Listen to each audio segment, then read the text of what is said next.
In 1897, Thomson performed an experiment with a cathode ray tube, a thing that had been invented maybe 40 years before that, but only used by Thomson in 1897 to finally discover that fundamental subatomic particle that we now call an electron. It consisted of an evacuated tube. There's no air inside this thing. There's nothing inside this thing except you got a couple electrodes.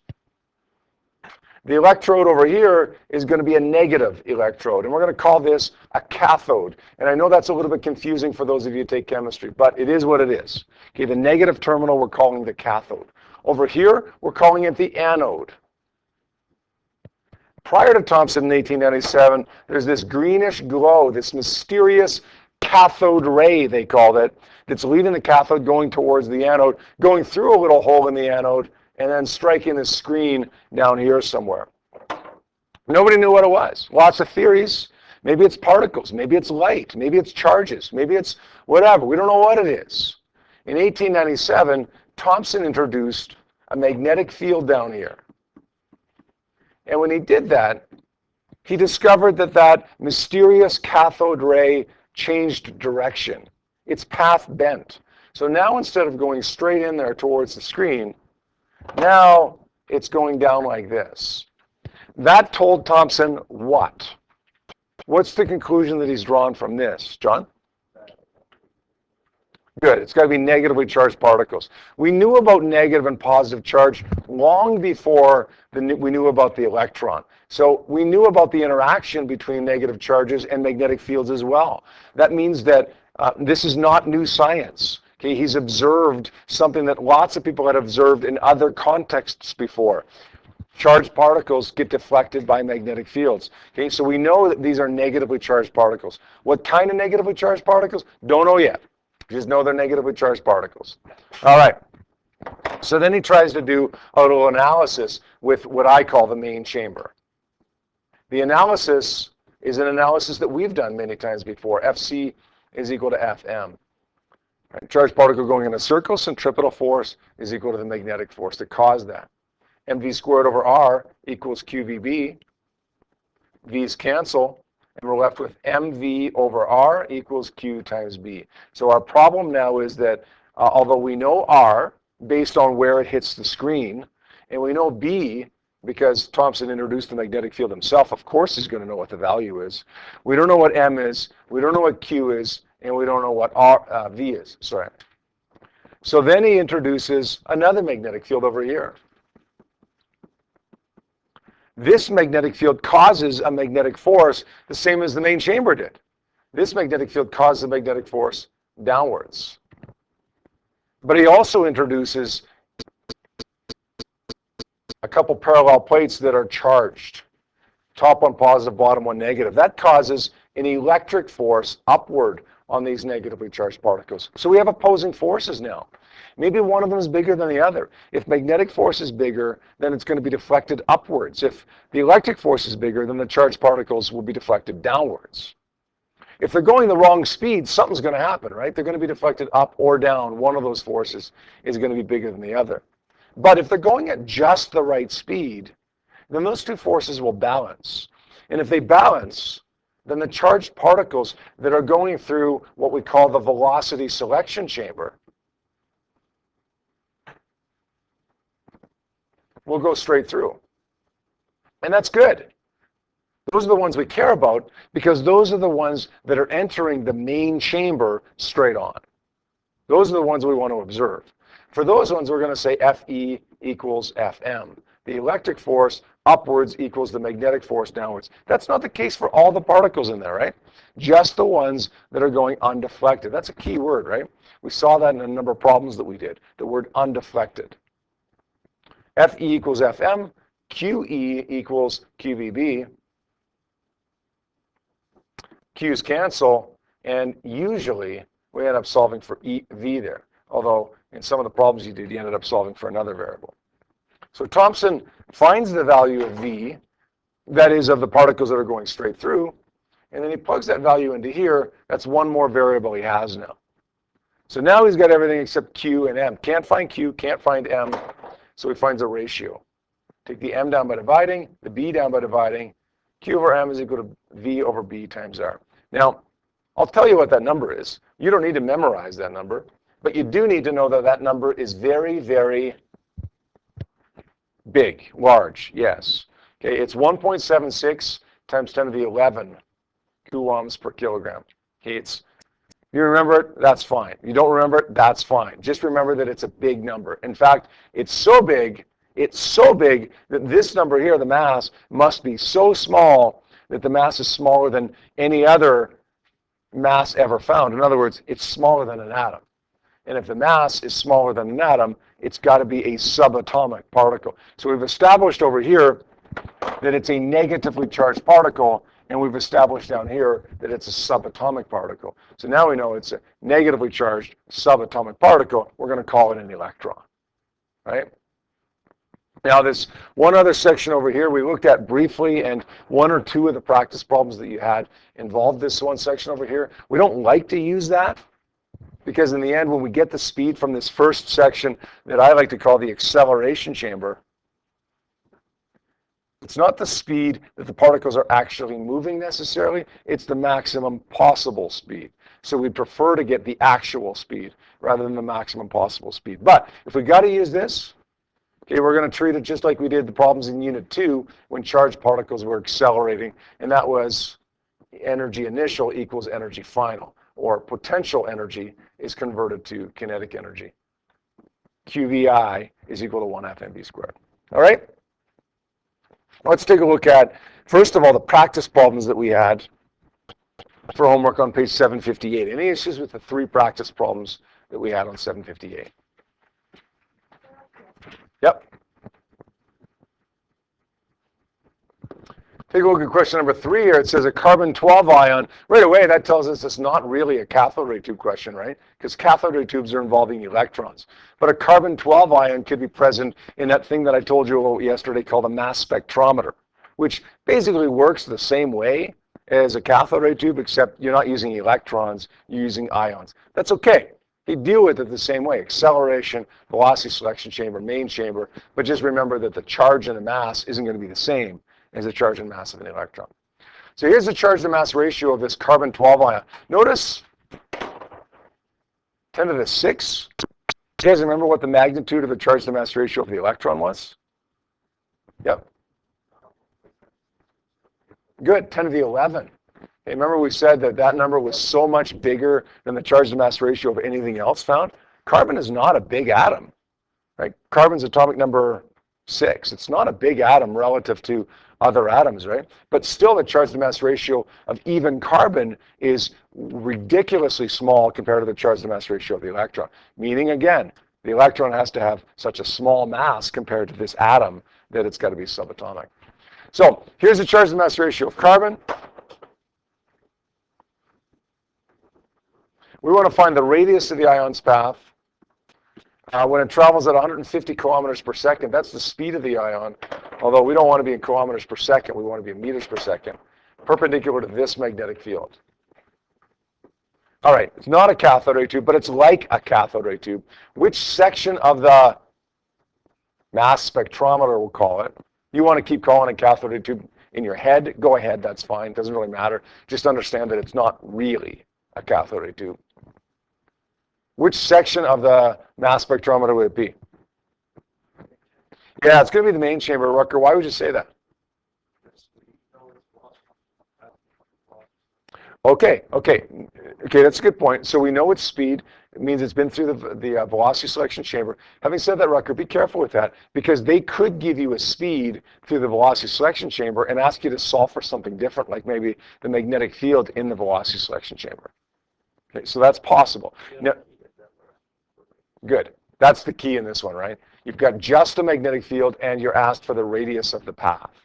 Okay, the only time that it's going to bend in a radius is the main chamber. So we're going to say in that main chamber, Fc is equal to Fm.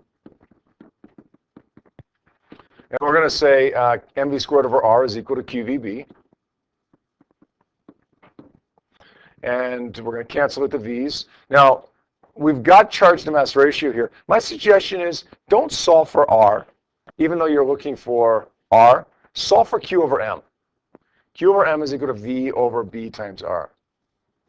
Okay, here's the reason. If you end up solving for R, you're going to get V over B times M over Q.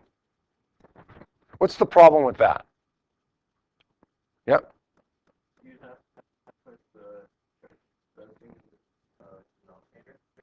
Yeah, or, I mean, in the end, we don't have the charge to mass ratio in this equation. We have the mass to charge ratio. So you could take the inverse of that, right? Okay, and then flip it over and put it into there. My suggestion is, look, just rearrange it so that you have Q over M, so you don't need to worry about that. We got the value of Q over M, 8.04 times 10 to the 6. We got the value of the speed. It's 150,000 meters per second. We have the value of B, 0.50. We're just trying to find the value of R now. So let's take the 0.50 up by multiplying. Let's do this on the calculator, actually. Let's take the 0.50 up by multiplying.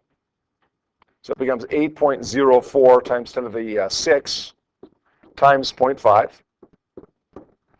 Gives me 4.02 times 10 to the 6. Take the R up as well.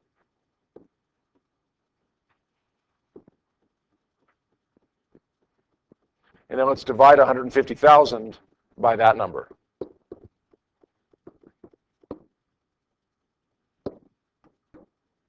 And we get 0.037.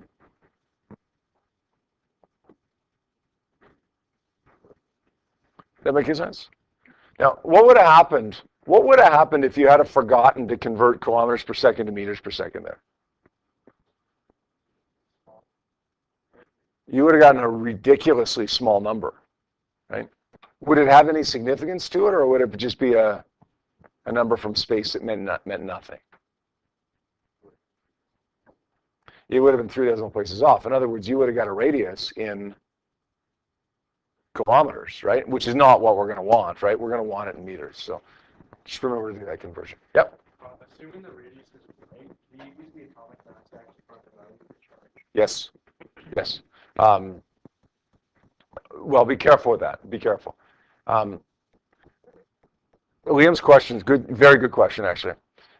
Liam's question was, assuming that the charge to mass ratio is right and that the radius is right, could you use this information to find the charge of this carbon-12 ion? Now, using the atomic mass. Be careful. The atomic mass is a weighted average of mass numbers, right? You guys know what a mass number is in chemistry?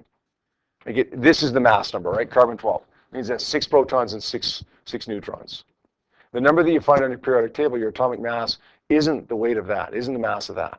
It's a weighted average of the masses. What you need to do is take the mass of that particular version, right? So take the mass of 6 protons, 6 neutrons, find the total mass of 6 protons and neutrons. That would give you the mass of this particular ion, and then you could find the charge. So if it just actually like regular carbon, then you could use the atomic mass of the periodic table? Say again? If it just was just regular carbon? No, because this is regular carbon. 6 protons, 6 neutrons is by far the most common isotope of carbon. But there are other isotopes as well. Carbon always has 6 protons, but sometimes it has 6 neutrons, sometimes it has 8 neutrons. Usually it has 6. But the atomic mass that you see on your periodic table isn't the mass of this or the mass of any other isotope. It's an average. Now, it's really, really close to 12.01 something, because by far the most common version of carbon is this version. So because it's a weighted average, the number that you see in your periodic table is going to be really, really close to 12.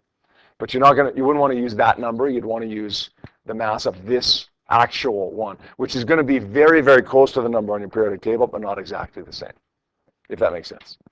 We're going to talk a little bit more about the periodic table and mass numbers within the next week. So what I just said might make a little bit more sense to you in another week or so. The second bit of homework we had last night was worksheet number 22, the odds.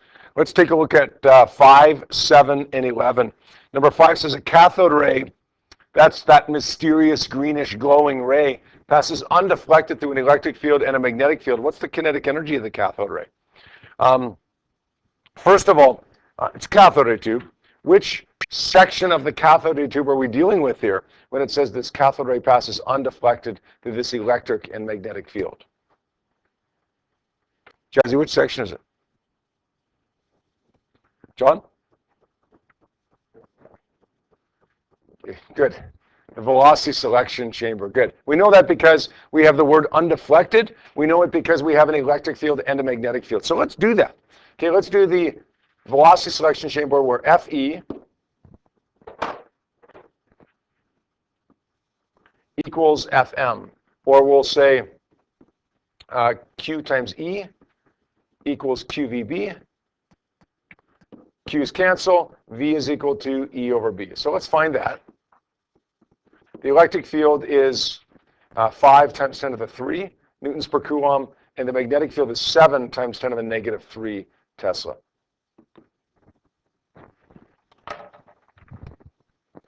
And what's the value of the that we get there for the speed? 714,285.7 meters per second. Is that right? Is that a reasonable speed? Yeah, it's 10 to the, 10 to the 5, right? That's a reasonable speed. Now we want to find the kinetic energy of the cathode ray. All we're going to do in this case is say EK is equal to 1/2 mv squared. So what's the mass of a cathode ray? What is a cathode ray? It's a beam of electrons. So the mass of a cathode ray of an individual particle within the cathode ray is 9.11 times 10 to the minus 31, the mass of the electron. Got the speed, solve for the kinetic energy, works out to be 2.32 times 10 to the negative 19. Good. All right, let's take a look at number 7. It says an electron is accelerated across the potential difference to a speed of 2 times 10 to the 6. What's the potential difference across which the electrons were accelerated? Which section of the cathode ray tube is this?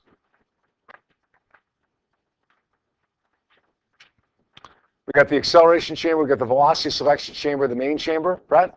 This is the acceleration chamber, right? We don't like using that because when we do, we're assuming 100% energy conversion, and that's not necessarily the case, but we'll do it because we got it.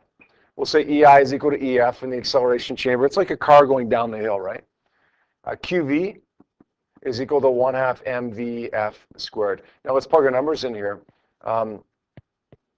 We're talking about electrons in this cathode ray, so it's 1.6 times 10 to the minus 19 coulombs times the initial potential equals 1/2 of 9.11 times 10 to the minus 31 times the final speed squared, 2 times 10 to the 6 squared. So let's get the number on the right side, as equals on your calculator, and then divide 1.6 times 10 to the minus 19. And we're going to solve for VI here, the initial potential. Works out to be 11.4 volts. Now, technically, we haven't found the potential difference there. Technically, we found the initial potential. But if the final potential is 0, and the initial is 11.4, then what's the potential difference? 11.4, right? Same as the initial potential. You remember back in Unit 2 when we just said, look, we don't know if the final potential is 0, but we can assume it is, and then just base our initial potential on that.